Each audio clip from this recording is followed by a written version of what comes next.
I'll be showing some nice updates to the Windows taskbar to allow you to move it all around the screen. So I'm in Windows 11 here, and here's the taskbar on the bottom. I'm going to right click and choose Taskbar Settings. You can also get to here directly if you'd open up Settings and go to Personalization and then Taskbar. Now I'm going to scroll down and expand Taskbar Behaviors. And here are some nice options. This has been a long time request for Windows 11 users. I'd like to move it, let's say, over to the left. If I choose here, the taskbar appears on the left. So now I can open my Start menu there.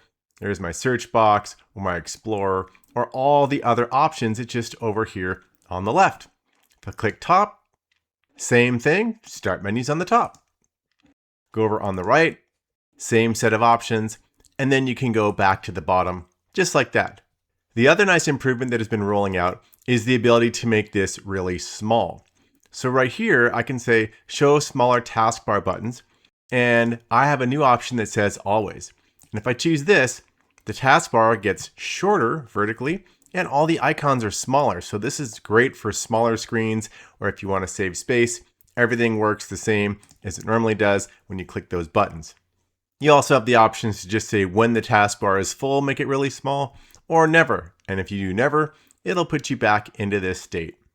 These taskbar improvements are right now in the Windows 11 Insider experimental build. So if you don't see it quite yet, give it a little bit of time. This should be rolling out more broadly, as well as other Windows 11 improvements that are coming soon. If you want to keep up with all the latest Microsoft updates and tips and tricks, subscribe to my channel and then just ring the bell so you get all the latest videos that I post.